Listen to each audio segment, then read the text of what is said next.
I also understand there was a mouse in the briefing room earlier today, so I'm hoping somebody checked in on that, as I'm hoping it doesn't run up here and distract me. That would be a good way for all of you to distract me, actually. Have a mouse come run up here. Tomorrow there will be negotiations between the United States and Iran in Oman. What are the president's chief goals for that, and is he satisfied with how Iran is responding to this? They don't want direct face-to-face negotiations, instead sort of old-school shuttle diplomacy where they're in separate rooms and messages are passed back and forth. So is the president comfortable with the arrangement there, and what is the chief objective? Well, I have spoken to both the president and also his national security team who will be engaged in these discussions. These will be direct talks with the Iranians, and I want to make that very clear. I also spoke to the president just last night about his goal when it comes to Iran, and he has reiterated repeatedly to all of you publicly and also privately to his team here at the White House, his ultimate goal and the ultimate objective is to ensure that Iran can never obtain a nuclear weapon. The president believes in diplomacy, direct talks, talking directly in the same room in order to achieve that goal. But he's made it very clear to the Iranians, and his national security team will as well, that all options are on the table, and Iran has a choice to make. You can agree to President Trump's demand, or there will be all hell to pay. And that's how the president feels. He feels very strongly about it. And can you update us on Mr. Witkoff in Russia and what's happening with direct communications with Vladimir Putin? I can confirm that Mr. Witkoff is in Russia to have direct communications with the Kremlin and with Vladimir Putin. This is another step in the negotiating process towards a ceasefire and an ultimate peace deal in Russia and Ukraine. As these negotiations are ongoing, I obviously will not get ahead of the president or his team, but I think the president has been quite clear that he's been continually frustrated with both sides of this conflict, and he wants to see this fighting end. He wants the war to end. We believe we have leverage in negotiating a deal, to a peace deal, and we're going to use that leverage, and the president is determined to see this through. Sure. Thanks, Caroline. President Trump has said China wants to make a deal on tariffs. The president says he has a great relationship with Chinese President Xi. He's willing to speak with him directly. Why doesn't the president just pick up the phone and get this ball going? All of the things the president just said are true. The president, as I said from the podium just a few days ago when I was up here, would be gracious if China intends to make a deal with the United States. If China continues to retaliate, it's not good for China.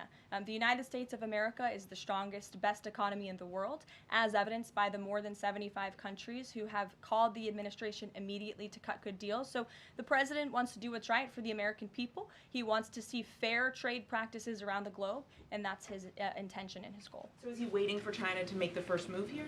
I'm not going to comment on communications that are happening or may not be happening, or either way. We'll leave it to our national security team to get these discussions underway. And as always, in the effort of transparency, we will provide updates moving forward. But the president has made it very clear he's open to a deal with China. Why is he optimistic that China's going to make a deal or wants to make a deal if they're not talking? Where's that optimism come from? He's optimistic. Hey, Sean. why would any of our allies work with us to isolate China in a trade war if we're treating friend and foe alike? You'll have to talk to our allies who are reaching out to us. The phones are ringing off of the hooks. They've made it very clear they need the United States of America. They need our markets. They need our consumer base. You saw Prime Minister Benjamin Netanyahu in the Oval Office with the president saying that he was going to bring down all of their monetary tariffs and their non-monetary tariff trade barriers as well. We've heard from South Korea. We've heard from Japan. The president has spoken to Vietnam. We have Italy coming to the White House next week. There's a reason for that, Sean, and it's because they need the United States of America and our business model and our markets to survive, and the president is using that leverage to our advantage. Michael. Hey, thank you, Caroline. Two-part question on China. Beijing says it will simply ignore any further tariff escalations from the U.S. Does President Trump see this as China backing down? And as a follow-up to that, what do you say to people like Shark Tank's Kevin O'Leary who say, you guys simply haven't tariffed China enough? Look, the tariff rate on China remains where it was yesterday, at the 145% level. The president made it very clear when the United States is punched, he will punch back harder, and he hopes to make a deal that benefits the American worker and our companies that have been ripped off for far too long, and he's finally taking bold and courageous action to do that. You know, taking on China is, in the terms of trade and tariffs, is something that both Democrats and Republicans alike have spoken about for decades. President Trump is finally doing it. Caroline, real quick, the president of El Salvador is coming to the White House on Monday. Does President Trump want him to bring Kilmar Abrego Garcia with him? The Supreme Court made their ruling last night very clear that it's the administration's responsibility to facilitate the return, not to effectuate the return. I believe the Department of Justice just filed another brief in the lower court. I would defer you to that for any updates. But as you mentioned, President Bukele will be here at the White House on Monday to talk about the cooperation that is at an all-time high. And we very much appreciate President Bukele and El Salvador's cooperation and the repatriation of El Salvadorian gang members who the previous administration allowed to infiltrate our country. Sure. Thank you very much, Caroline. The president spoke quite highly of the great relationship that he has with the Turkish president. We know that the president might be heading off to the Middle East very soon. Is he planning to meet with the Turkish president, either here in the White House or in Turkey? Any plans? I don't have any details about the president's overseas trip other than to say he was surely going to Saudi Arabia. There could be more countries as part of that trip. We're working on the details, and as I've said repeatedly, we will provide the details of that trip as soon as possible. A trip to Turkey, or his invitation to the Turkish president, is under consideration? I'm not going to comment on the details of the trip, but once they're confirmed, I will certainly let you all know. Yes, Stephen. Thank you, Caroline. I'd like to ask you about presidential health and also about tariffs. On presidential health, are there plans for the president's physician to come here and take our questions? And also, President Trump repeatedly makes remarks about the former president's health. Is he considering using his executive powers to bring any greater transparency there? As I have said, the president is undergoing his long-scheduled physical. It's a yearly physical that every president receives, and we will provide an update on that by the president's physician as soon as we possibly can. And about the former president and transparency regarding his health, are there... Well, I can tell you there was certainly a lack of transparency from the former president, from the entire former administration, and frankly, a lot of people in this room when it came to the health and the competence of the former president of the United States, Joe Biden. There was one of the greatest cover-ups and frankly political scandals this nation has ever seen. It's been unraveled in some recent books that are being written by journalists who engaged in that cover-up and scandal, which is quite ironic. But this president is clearly committed to transparency. You in this room see him and hear from him on a daily basis. You in this room know from covering him, it's hard to keep up with him. He is a machine working around the clock every single day. And the physician, after today's physical, will provide an update on the report in the effort of transparency. If I could ask about tariffs, there have been big swings this week in the Treasury bond yields.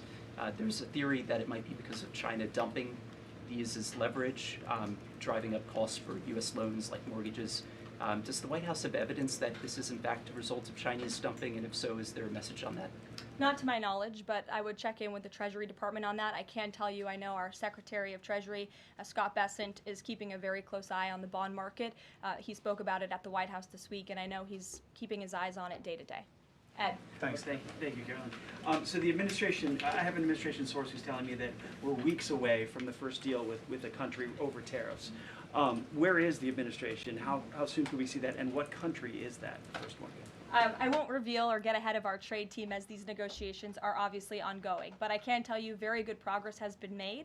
Jameson Greer was on television this morning, and I spoke to him, and he confirmed that more than 15 offers are already on the table, which is remarkable in just a mere matter of days. And as I said earlier, we've heard from more than 75 countries around the world. This is a team effort. The president has a team of great, brilliant advisors who have been with him every step of the way, and all of them will be divvying up the workload. And I just want to give the president and his trade team credit for taking this on. This is a massive undertaking. There's no doubt about it. We take it very seriously. The president is determined to renegotiate global trade on behalf of American workers. And again, you've seen people on both sides of the aisles calling for this for years, but I think no other president lacked the courage or maybe the work ethic or the stamina to take on such a task. And I know there were some questions about the president's delayed departure earlier to Walter Reed. I'd like to address it was because he's working on this very issue, so he was running a bit behind this morning. On the 90-day pause, what would the president need to see in order to extend that 90-day pause for countries on tariffs? Well, I think the president addressed this yesterday when he said he's hoping that there will be good deals made before the 90 days is up, and we will cut those deals as soon as we possibly can, country by country, tailor-made deals for each and every country as they all propose unique challenges and unique assets to each country, advantages rather, and when that 90-day mark hits, the president will make that decision then. One more, if I could, on a different subject. So a bird earlier attacked my colleague Peter Doocy during a live shot at I'm the wondering White if House. that's why Peter is absent from his seat. Is he doing okay? He's recovering. Has anyone checked on him? He's recovering. Is anyone looking into that incident?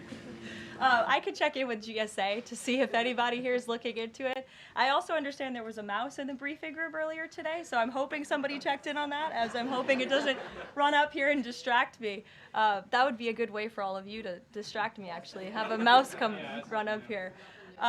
So I'll get an answer for you on that, out of respect for our good friend Peter. Jeff?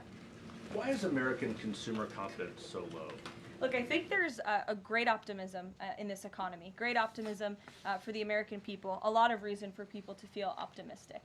The president is, as I just said, trying to renegotiate the global trade agenda that has ripped off the American people for far too long. As he said, this is going to be a period of transition.